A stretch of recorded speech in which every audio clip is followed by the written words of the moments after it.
Hola, hola, buenas tardes, buenos días a todas las personas que nos escuchan. Yo soy Jessica Toski, bienvenidas y bienvenidos sean a su podcast Psicoterapia con Forma. Hoy estoy muy contenta porque tengo una invitada muy especial para mí, mi amiga, colega Tamara Casillas. Y bueno, hoy justo la invité a que podamos platicar acerca de lo que tiene que ver con sustancias, ¿no? Pues bueno, ella es una especialista justamente en todo lo que tiene que ver con consumo, adicciones. Ahorita vamos a platicar como de eso. Y bueno, Tamara, pues bienvenida al programa. Me gustaría que pudieras presentarte con las personas que nos escuchan, un poco que nos platiques a grandes rasgos, pues cuál es tu experiencia, qué es lo que tú has hecho. Ujú. Muchas gracias, Jess, por la invitación. Para mí también es muy grato estar aquí contigo. Es la primera vez que hacemos algo como colegas y la verdad es que me emociona mucho. Pues yo soy Tamara Casillas, soy psicóloga de formación. Mi área de especialización es en el asunto de las adicciones. Tengo una especialidad en políticas públicas para el desarrollo humano, una especialidad en prevención del consumo de sustancias psicoactivas y la maestría en el estudio de las adicciones, ¿no? Entonces, mi enfoque en cuestión laboral ha sido más por ese lado. He estado como servidora pública y haciendo talleres, capacitación para mejorar los servicios que se dan en atención y en prevención a las personas que consumen o que están en riesgo de consumir alguna sustancia, desde niños, adolescentes, jóvenes y personas adultas, ¿no? Y bueno, es un tema que me apasiona y que estoy muy gustosa de compartir con ustedes. Muchas gracias, Tamara. Wow, pues qué gran currículum el tuyo y qué, cuánta experiencia. Y justamente mi duda surge como mi necesidad de poder platicar contigo de esto, porque a nivel consulta, ¿no?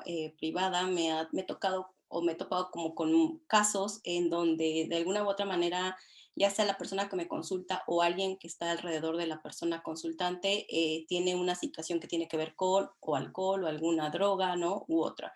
Entonces, pues justo yo empecé como a preguntarme un poco, bueno, ¿qué relación tendrá esto con el género? ¿Cómo se cruza con la violencia? Que es el tema que yo principalmente manejo.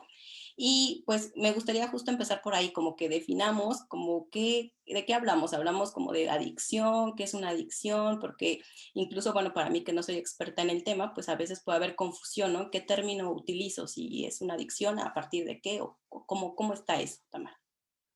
Bueno, pues tenemos que considerar primero que en lo general existen conductas que resultan adictivas, ¿no? Las conductas adictivas, pues es desde la ingesta, ¿no? De alimentos, desde la conducta sexual, el juego patológico y también el consumo de sustancias. Aquí, pues obviamente nos vamos a enfocar en el consumo de sustancias psicoactivas o consumo de drogas. Y bueno, tenemos que empezar a distinguir qué tipos de consumo existen, porque pues no todas las personas que consumen sustancias tienen alguna dependencia o adicción, como generalmente se le conoce. Para la Organización Mundial de la Salud, la adicción es una enfermedad del cerebro que es crónica, que es recidivante, que tiene una duración por lo menos de 12 meses presentes de manera continua, en donde la persona necesita consumir una sustancia psicoactiva para funcionar de manera regular, que presenta signos y síntomas que nos refieren justo de que ya hay una modificación en su cuerpo y en su comportamiento, en la forma en la que se relaciona con otras personas, consigo mismo, con el entorno. Y bueno, esto sería como el concepto que la OMS nos viene manejando en los últimos años. Sin embargo, a mí me gustaría retomar los conceptos que utiliza el DSM-5, que Ujú. pues es los que ocupamos nosotros como.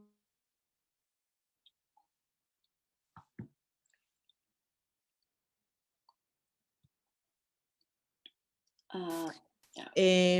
Para el DSM-5 cambió la clasificación, ahora se llaman trastornos por consumo de sustancias.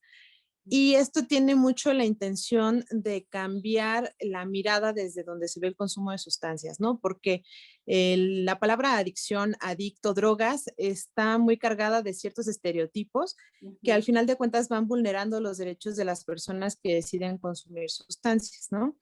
Y bueno, cuando hablamos de un trastorno por consumo de sustancias, hablamos de que la sustancia en su ingesta, en su uso, está generando cierta modificación en el comportamiento, en el pensamiento, en el manejo emocional de la persona usuaria y al final de cuentas, desde ahí vamos a partir, no asignándole como un valor total al consumo de sustancias al definir a la persona, sino al revés, ¿no? Una persona que presenta una situación en particular, que es la situación del consumo.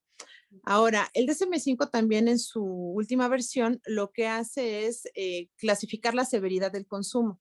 Esto anteriormente se identificaba como uso, abuso o dependencia. Ujú, Ahora hablamos de un trastorno leve, un trastorno moderado o un trastorno severo, que si te das cuenta, pues la clasificación es muy similar, pero que vamos a partir para distinguirla de acuerdo a ciertos criterios diagnósticos. ujú. Para el trastorno leve estaríamos hablando de 2 a 3 criterios. Para el moderado son 4 a 5 y el severo son 6 o más. Me gustaría mencionar los criterios porque también eso nos permite conocer cómo está nuestro consumo de sustancias, hacer una evaluación rápida de cómo está siendo mi conducta de consumo y Ujú, pues empezar a semaforizar, ¿no? Si estoy teniendo un consumo que resulta riesgoso o un consumo que incluso ya resulta problemático, ¿no? claro. Primero está el consumo peligroso, ¿no? El que yo me ponga en situaciones riesgosas para consumir una sustancia. Posteriormente, yo hablaría de los problemas interpersonales, los problemas con la manera en la que yo me relaciono con otras personas, ¿no? Es decir, Ujú, si empiezo a tener discusiones de manera constante, si hay desacuerdos, si mi conducta de consumo está generando cierta inquietud o preocupación en los demás. También en el DSM-5 se incluye un criterio que es el craving. No hay una traducción tal cual al español, pero se traduce como este deseo imperioso, esta necesidad que tiene la persona por recurrir a la sustancia y siente tranquilidad hasta el momento en el que la consume. ok. Otro criterio es la tolerancia, que nos habla de que mi cuerpo se está adaptando, habituando al uso de esa sustancia, a recibir sus efectos, y entonces yo necesito ir incrementando la dosis Mm, para conseguir los efectos que consumí al principio. Nos pasa a la mayoría, por ejemplo, cuando consumimos alcohol, ¿no? Es muy notorio. Con nuestra primera ocasión, incluso sin terminar una bebida, nos sentimos mareados, ¿no? Empezamos a notar pues algunas dificultades para el habla o para la coordinación y conforme yo consumo de manera constante y pues con la misma dosis aproximadamente en cada uno de los consumos, me doy cuenta que el efecto ya no es tan intenso. Tengo que incrementar esa cantidad para llegar a conseguir esos efectos otra vez, ¿no? ok. Otro síntoma, otro criterio diagnóstico sería que se presente síndrome de abstinencia. Mm, Esto surge cuando nosotros disminuimos después de un periodo prolongado de consumo, disminuimos la dosis o disminuimos la frecuencia o incluso hasta cortamos el consumo de manera tajante y entonces el cuerpo empieza a tener reacciones. Estas reacciones van desde un malestar emocional de estar de malas, de estar, pues sí, como irritable, molesto, sin saber una razón como muy notoria aparente, ¿no? ujú, Pero también puedes presentar dolor de cabeza, problemas gastrointestinales, sudoración o incluso hasta fiebre. Y hay casos como muy severos cuando ya hablamos de un consumo grave, ¿no? ok. Esto es como muy notorio, es cuando para nosotros como especialistas, pues marca los semáforos y decir, pues esta persona ya trae un consumo que resulta problemático, ¿no? Habla de la intensidad y de la frecuencia con la que han estado consumiendo. Ujú, Otro de los criterios es que las personas han tenido intentos por dejar de consumir, ¿no? Es decir, ya me di cuenta que tengo problemas con otras personas y hago un intento por dejar de consumir y no lo logro.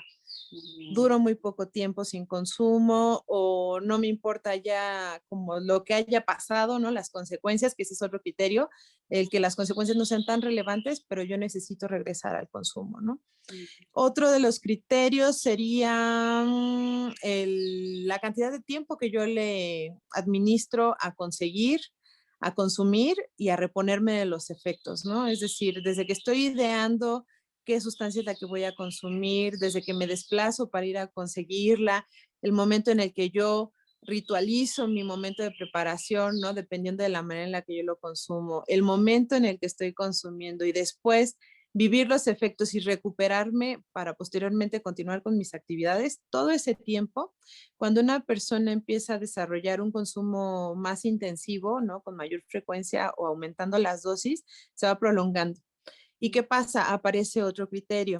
Las personas dejan de hacer otras actividades que son importantes o dejan de cumplir sus roles importantes por estar haciendo la conducta de consumo, ¿no? Todo este proceso que vamos observando y que se presenta de manera muy constante en las personas que tienen ya un consumo problemático.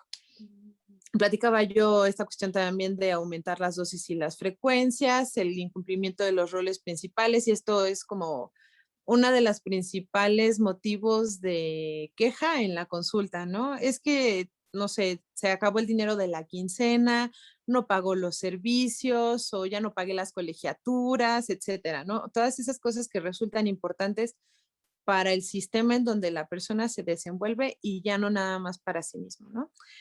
Ahora, ¿cómo identificamos de todos estos criterios a los que nos refieren a la adicción o a la dependencia? Ahora, trastorno severo por consumo de sustancias.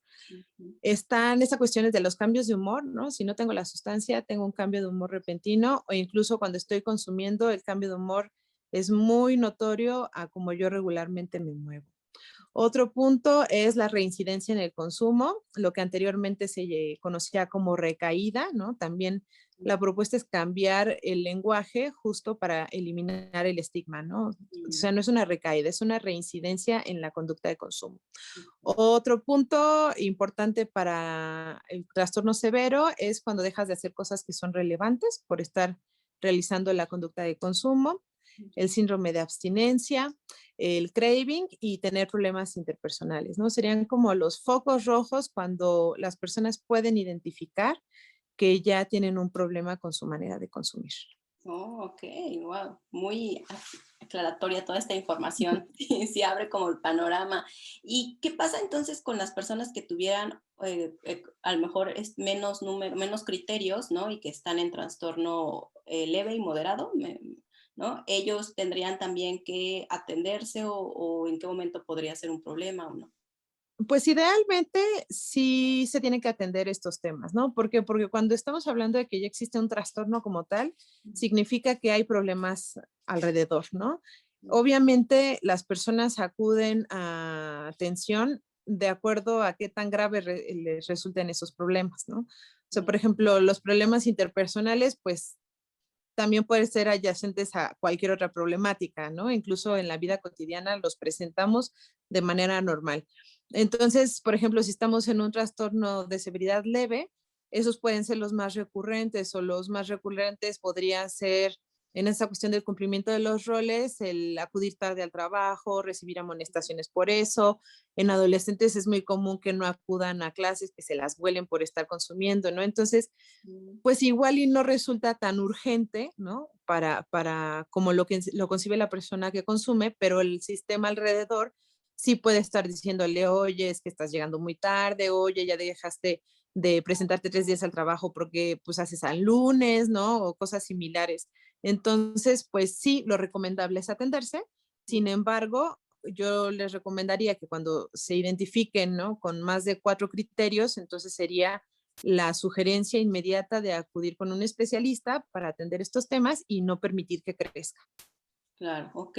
Sí, porque además dijiste algo importante, ¿no? El contexto o el ambiente, las personas que están alrededor son quienes más pronto identifican como estas cosas, porque me parece que las personas hemos normalizado en general el consumo de algunas sustancias, ¿no? Como el alcohol, el cigarro, por ejemplo, ¿no? El tabaco, son como cosas que se consumen normalmente, que están como socialmente aceptadas, entonces me parecería a mí que es como complicado que alguien identifique cuando está en 3 o 4 criterios, ¿no? Pero probablemente las personas que están alrededor ya desde ahí empiezan a ver cosas, ¿no? Decir, ok, ¿no? Aquí algo está pasando, pero la persona va a estar pues probablemente en esta como negación, ¿no? De que yo lo controlo, lo clásico, no sé si todavía siguen diciendo eso, ¿no? Pero yo lo controlo, yo puedo como manejarlo, no pasa nada, cuando yo quiera lo dejo o solo es consumo social, ¿no? Ujú. Sí, y ahí hay que tener como mucho en consideración las nuevas propuestas de abordaje al tema de consumo de sustancias.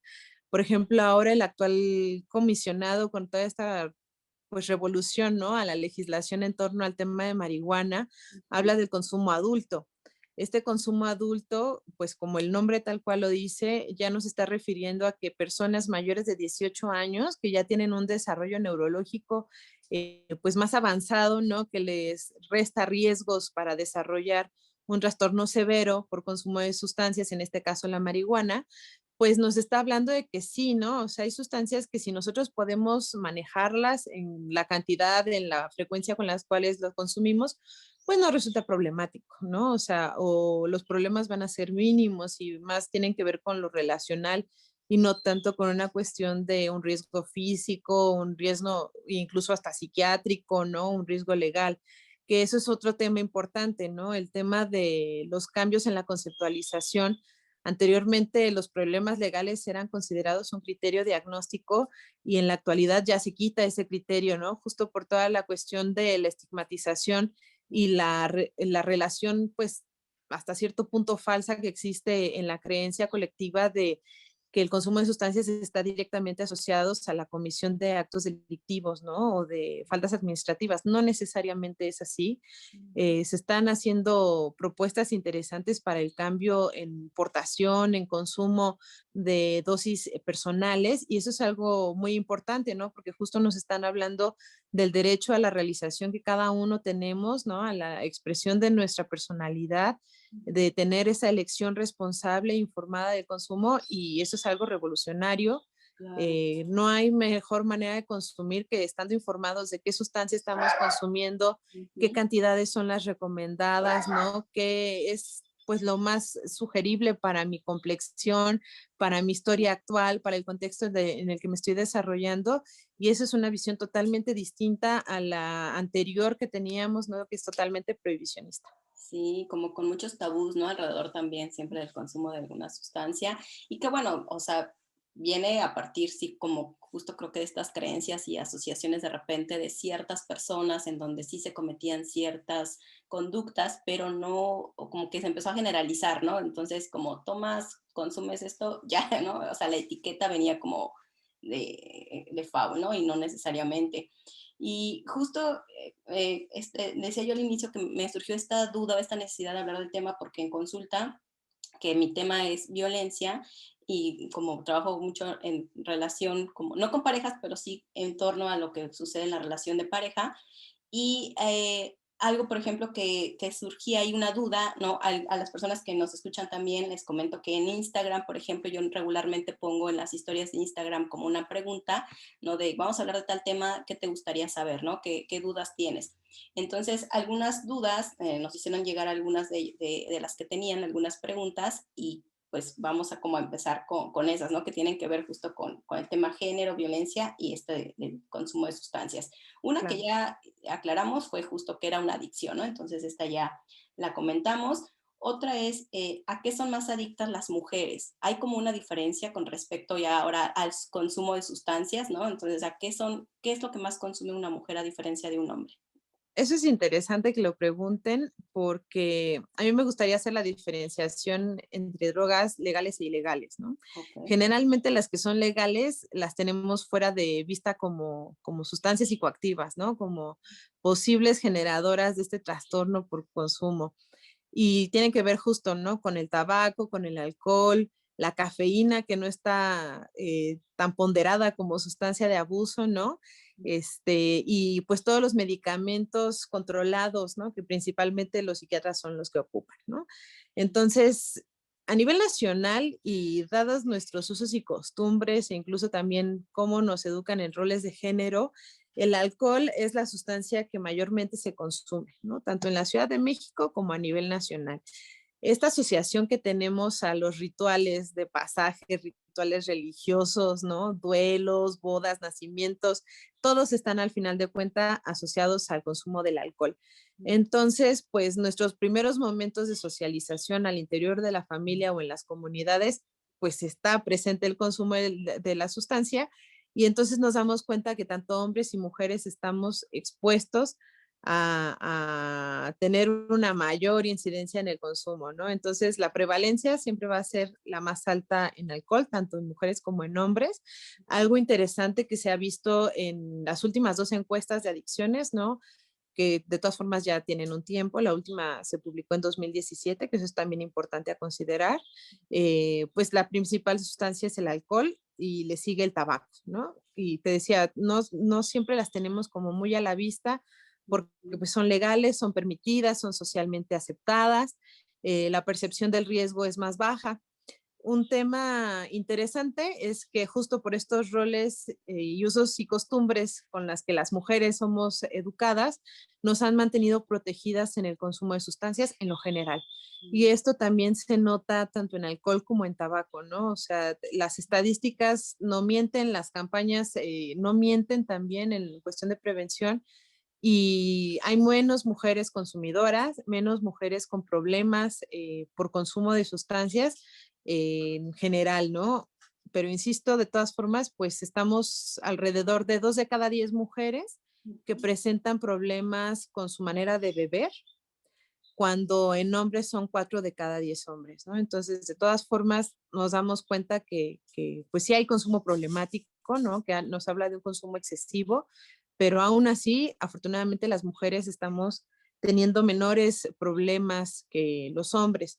Ahora, cuando hablamos de las sustancias ilegales, la principal es la marihuana, ¿no? Los derivados del THC, que también entre, pues todo el cambio de legislación que tenemos en el país vecino, ¿no? Pues ha influido de manera importante el tema cultural de cómo se hace la difusión del consumo de la sustancia en el cine, en la televisión, la música, toda la divulgación de la información es importante.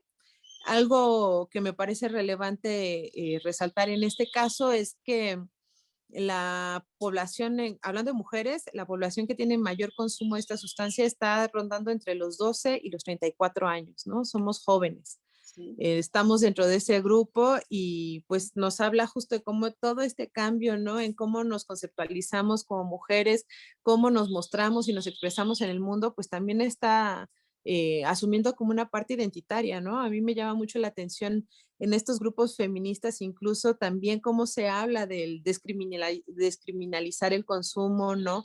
Del proponer algunos proyectos de legalización, de autocultivo, toda esta cuestión de la gestión de los placeres, como ahora se está proponiendo llamarles, ¿no? De cómo gestionamos nuestro placer a través de la sustancia, pero también cómo gestionamos esos riesgos a los cuales nos afrontamos al momento de consumirlo, ¿no? Y por último, estaríamos hablando del consumo de cocaína. En la encuesta 2011, me parece que fue, se había visto un incremento en el consumo de la cocaína hablando de mujeres, sin embargo, en la última encuesta publicada en 2017 se ve que reduce esta cantidad, no es una cifra significativa, ¿no? Lo cual es también bastante tranquilizador para nosotras, ¿no? En el tema de atención. Sin embargo, pues sí nos está hablando de que el comportamiento de las mujeres en relación con las sustancias está cambiando. Ok, sí, y creo que este tema podría dar para otro, otro programa, porque ahorita que hablabas tenía tantas dudas, tantas cosas, pero pienso que si expreso todas mis dudas no va a dar tiempo de que resolvamos la que las personas nos mandaron, pero sí, creo que esto es muy interesante y podríamos hablar después muy largo de esto. Otra cosa que nos dicen también es justo si este consumo de sustancias puede llegar a justificar la violencia de género. Podría llegar porque hace rato hablabas como justo de los criterios, ¿no? De las conductas que pueden llegar a observarse en las personas que consumen. Y a mí lo que me ha tocado ver en consulta muchas veces en las mujeres justo parte como de esta pues este síndrome de la mujer maltratada, ¿no? Como todas las características que tienen, es la justificación del por qué la pareja las está violentando. Y una pregunta constante es esta, ¿no? Como puede, o sea, puede ser que sea porque lo hace cuando está drogado, cuando está, bueno, cuando está consumiendo alcohol o alguna otra sustancia, ¿puede justificarlo? Aquí es importante de momento separar la violencia de género de la violencia en general, ¿no? Ujú. Cuando hablamos de personas que traen un consumo crónico, que ya traen un patrón de consumo como muy establecido y que es muy fácil identificarle, lo que llega a suceder es que pues hay modificación, ¿no? En la autorregulación, en justo cómo la persona se interrelaciona, en cómo se conduce, ¿no? Al final de cuentas es comportamiento, es emoción, es cognición, ¿no? Ujú. Entonces, primero tenemos que entender qué pasa en nuestro cerebro. Las sustancias psicoactivas lo que hacen, como su nombre los dice, es tener un efecto psicoactivo. Esto significa que modifica la manera en la cual procesamos los estímulos, ¿no? Y la manera en la cual nos dirigimos en nuestro entorno. Entonces, una de las principales estructuras que se ve impactada por el consumo de sustancias es el sistema límbico. Este sistema límbico regula, pues, desde nuestros reflejos o nuestras funciones más instintivas, más primitivas, ¿no? Como puede ser desde la ingesta de alimentos, la conducta sexual y también la que es necesaria para sobrevivir, la supervivencia, y aquí se integra la violencia incluso, ¿no? Esta cuestión de el generar una descarga de adrenalina y entonces eso puede llevarnos a cometer conductas violentas, tiene una carga importante. Y otro aspecto importante es que cuando nosotros estamos intoxicados por alguna sustancia, nuestra corteza prefrontal, que es la encargada del juicio, ¿no? Del medir las consecuencias, de la toma de decisiones para saber si hago una cosa o no, está apagada, ¿no? Es como que le bajan el switch. Entonces, si consideramos todo esto que está alrededor del consumo, y esto es meramente químico a nivel neuronal, Ujú. pues podemos entender por qué una persona que está intoxicada toma malas decisiones, ¿no? Porque, por ejemplo, es muy común encontrarse en un bar una riña en donde termina en una situación de violencia o de agresión verbal, ¿no? Porque una persona intoxicada decide salir y tomar el volante, ¿no? Y conducir y ponerse en riesgo o poner en riesgo a otras personas, etcétera, ¿no? O sea, todos esos fallos en las decisiones tienen esa base, pues, neuroquímica. Ahora, si lo conjuntamos con el tema de violencia de género, pues nos puede dar ciertas señales, ¿no? Primero de cómo la persona, en este caso la mayoría son hombres, ¿no? Porque eso es también algo importante de mencionar, ¿no? La mayoría de los casos de consumo problemático nos referimos a hombres, ¿no? Estamos un 80-20%. Este, entonces, cómo este hombre fue creciendo, ¿no? Con todos estos estereotipos, estos roles, estas creencias en torno al género y cómo se relaciona con las mujeres, lo que sucede generalmente es que al estar apagada su corteza prefrontal, pues ya no se detiene para cometer estos actos de violencia, ¿no? Entonces, muchas veces por eso es que cuando están intoxicados durante esta fase les resulta más sencillo cometer estas acciones de golpear, patear, insultar, hasta violentar sexualmente a otra persona, principalmente mujeres, ¿no? Entonces, pues no está directamente relacionado, sin embargo, sí tiene una influencia en el comportamiento de la persona, ¿no? Por eso a mí me gustaría separarlo.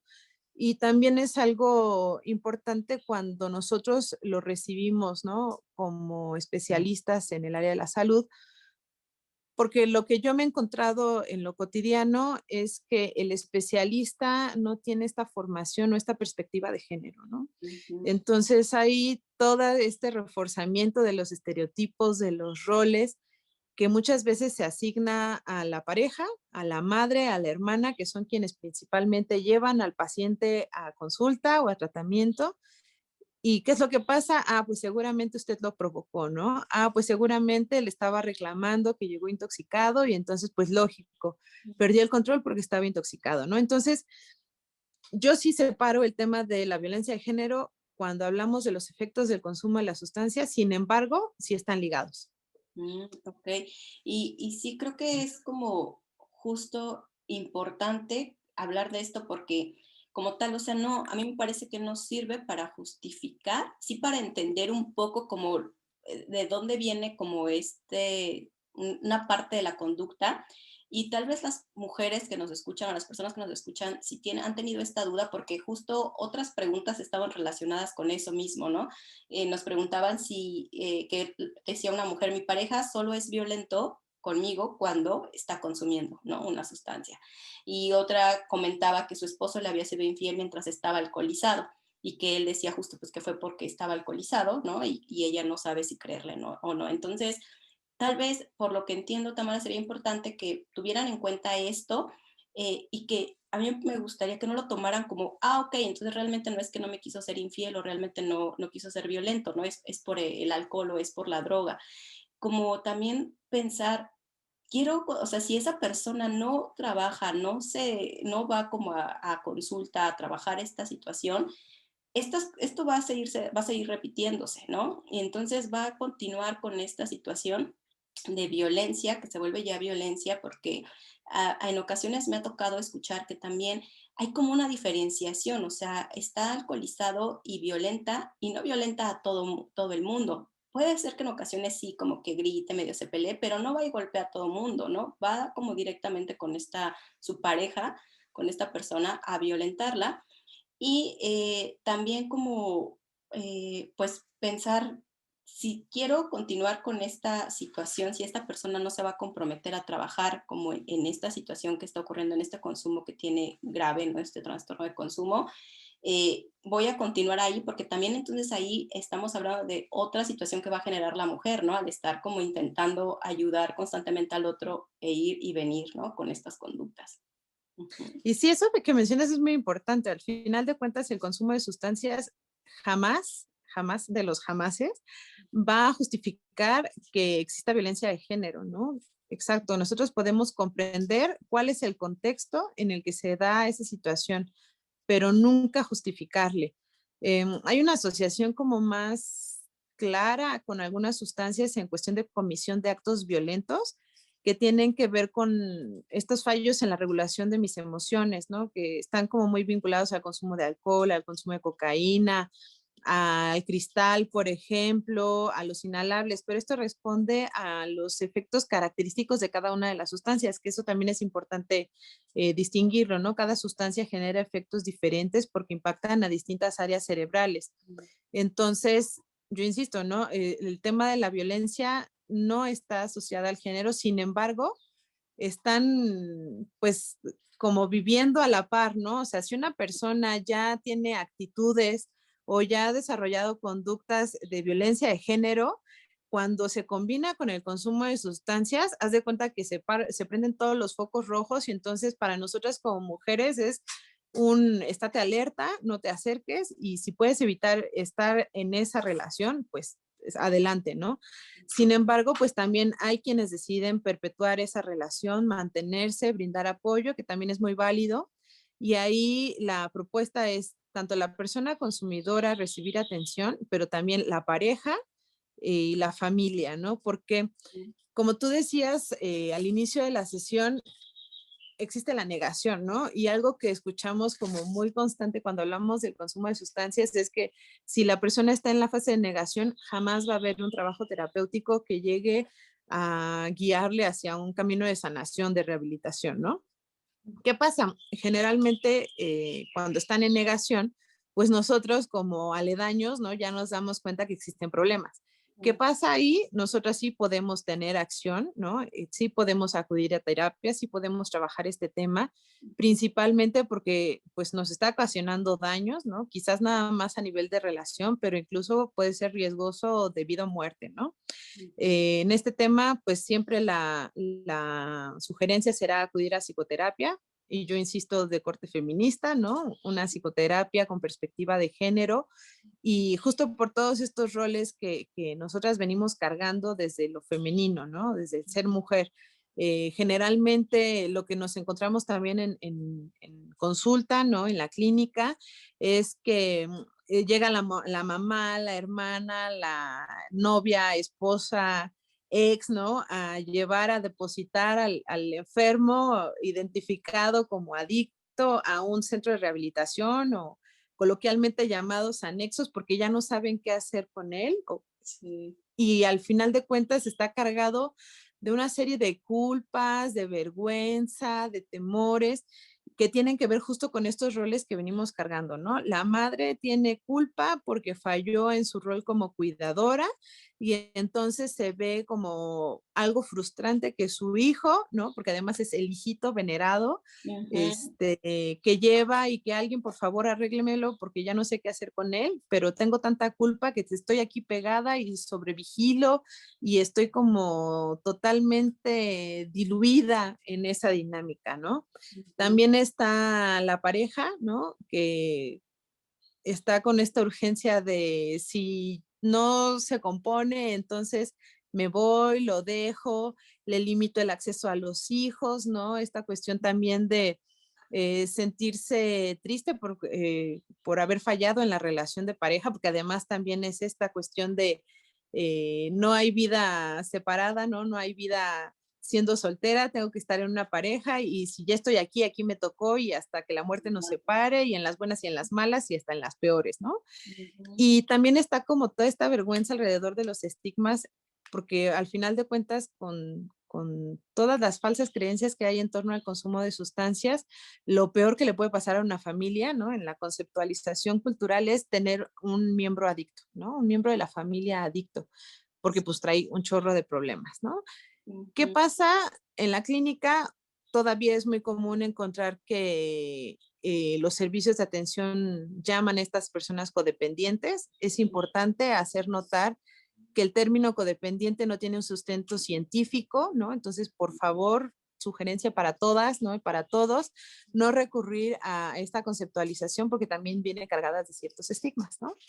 A Mm. mí me gustaría más orientarlo al tema de dependencia emocional, ¿no? Y Ujú. justo como en la manera en la que nos relacionamos, existen interacciones que son pues un conjunto de convivencias, de dinámicas entre todas las personas, entre el contexto que estamos relacionados, que devienen en una conducta de consumo y en este caso en una conducta de consumo problemático, ¿no? Y Ujú. entonces también la rehabilitación pues tiene que ser colectiva, porque al final de cuentas somos varias personas las que estamos pues cohabitando, conviviendo con este consumo de sustancias y con los problemas que devienen de esto, ¿no? El tratamiento tiene que ser integral. Ujú. Esto incluye, pues, considerar como todas las áreas de la vida, ¿no? La familiar, de pareja, laboral, escolar, social, legal, porque al final de cuentas, una persona que llega a tratamiento, pues trae ya foquitos en todos lados, ¿no? Y si no en todos lados, en la mayoría, o algunos muy acentuados en otras áreas. Ujú. Y así como tiene que ser, digamos, como múltiple en las áreas de abordaje, tiene que ser interdisciplinario, ¿no? Tenemos servicios de atención en psicoterapia, atención psiquiátrica, atención, pues también incluso de los grupos de ayuda mutua, ¿no? Que son los de mayor conocimiento y difusión en nuestro país, los grupos AA principalmente. También están los de drogadictos anónimos. Y bueno, la característica en México es que hay una variedad de corrientes dentro de estos mismos movimientos. Ujú. Yo lo que sugeriría es, si están decididos a acudir a uno de estos servicios, procurar que sean los que están registrados en Central Mexicana de Alcohólicos Anónimos, porque son los que siguen el programa tradicional Ujú. y es menos frecuente que se presenten faltas al cuidado de los derechos de las personas que llegan ahí, ¿no? Ujú. Otro tema importante es que así como están estos servicios ambulatorios, existen otros servicios residenciales, que ya Ujú. les mencionaba yo, comúnmente conocidos como anexos, ¿no? También hay clínicas especializadas, ya denominadas como tal.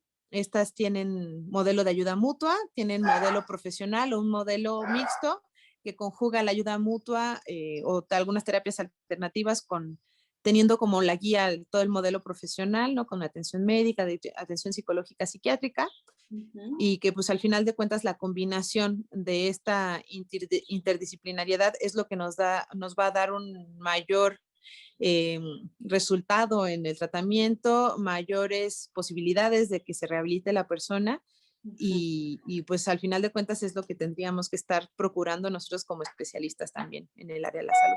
Entonces es algo que se puede tratar, es algo que tiene como una solución, por decirlo de alguna manera, ¿no? Así es. Y importante estas redes de apoyo de las personas y pensar un poco también como a lo mejor reflexionar sobre las personas que cuidamos.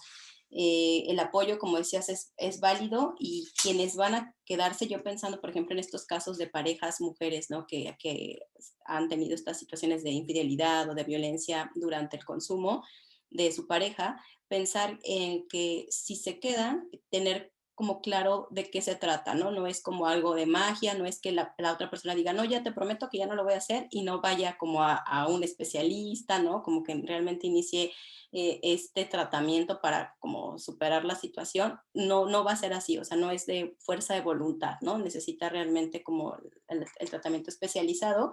Y también como un poco decías también algo que es importante, ¿no?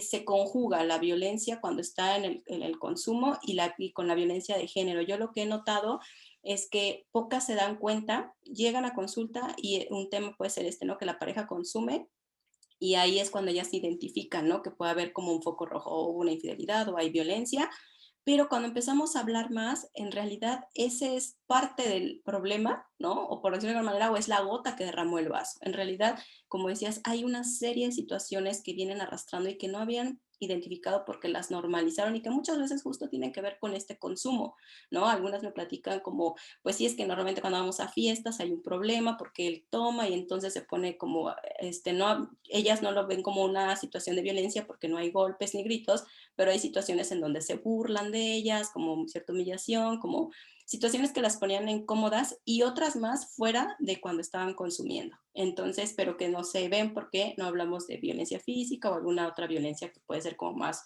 objetiva, digamos, ¿no? Y que es normalmente la violencia emocional la que está ahí presente o psicológica.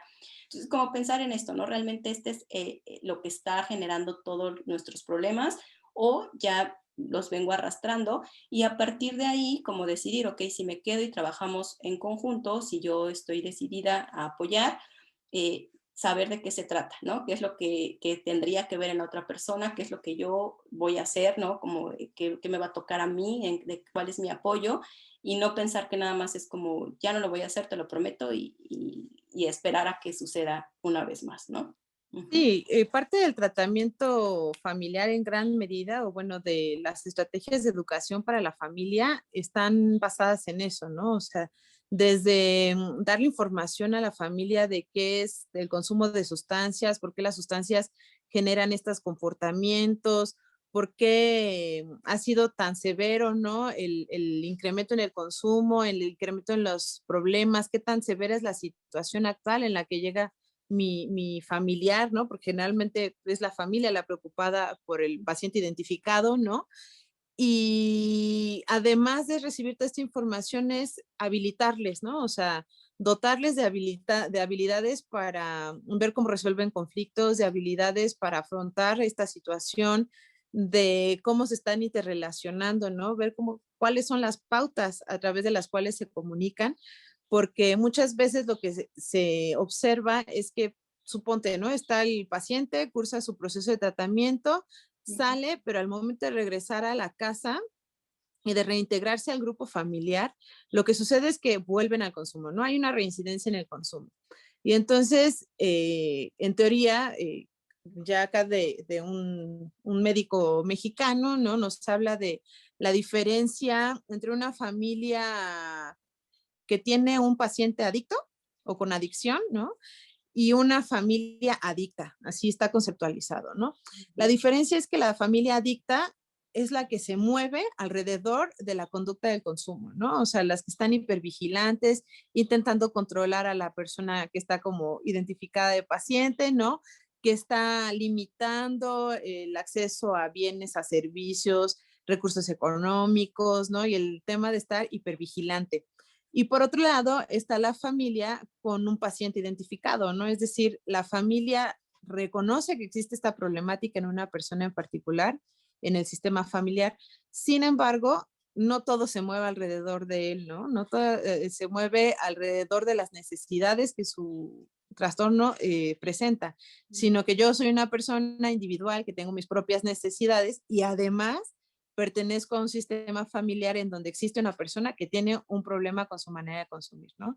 Es Ujú. decir, esta cuestión de la dependencia emocional y los mecanismos de control que tiene la persona que consume hacia la familia o a la pareja y los que la pareja, la familia puedan tener hacia esa persona identificada, pues es lo que marca la diferencia, ¿no? Por eso es la importancia de que las personas que estamos conviviendo o que estamos padeciendo incluso los problemas de una persona con consumo, se puedan atender, ¿no? Al final de cuentas, si una persona que presenta trastorno por consumo de sustancias decide o no decide acudir a un servicio de atención, es tan ambiguo como no sabemos qué va a pasar mañana, ¿no? Entonces, la recomendación siempre será tratarnos nosotros y Ujú. permanecer como, digamos, ahí satelitales, ¿no? A ver si esa persona requiere nuestro apoyo, en qué podemos ayudarles, pero Ujú. siempre nosotros atendiendo nuestra salud emocional, nuestra salud psicológica y pues la salud física también. Okey. Ay, Tamara, pues muchas gracias, de verdad, me diste y nos diste, yo creo que a todas las personas que nos escuchan, mucha información importante. Justamente como este cambio que hubo interesante en el DSM-5 también es importante como conocerlo, ¿no? Saber de qué se trata, saber cómo diferenciar y contextualizar, como tú decías, diferenciar la violencia, violencia de género y contextualizarla también. Esto es como muy importante. Pues yo invitaría a las personas que nos escuchan a que si tienen alguna duda, tienen algún comentario, me lo puedan hacer llegar por Instagram. Ya saben que me encuentran como Psicoterapia con Forma en todas las redes sociales. Y entonces me pueden llegar ahí a hacer llegar sus dudas y yo con mucho gusto las comparto a Tamara, ya sea que hagamos otro en vivo, bueno, hacemos un en vivo o hacemos algo para resolver como esas dudas o comentarios que surjan, ¿sí? Entonces, Tamara, pues muchas gracias por toda la información. Yo creo que sí va a quedar pendiente este otro tema que veíamos de las mujeres y el consumo, está súper interesante. Y también esto me llamó la atención de la legalización, ¿no? Que hay aquí como el tema que está, ¿no? Sobre el consumo. Entonces, también creo que es un tema en el que hay que tener información para poder tener como una opinión, ¿no? Al respecto de sí o no, porque estoy de acuerdo, porque no estoy de acuerdo, ¿no?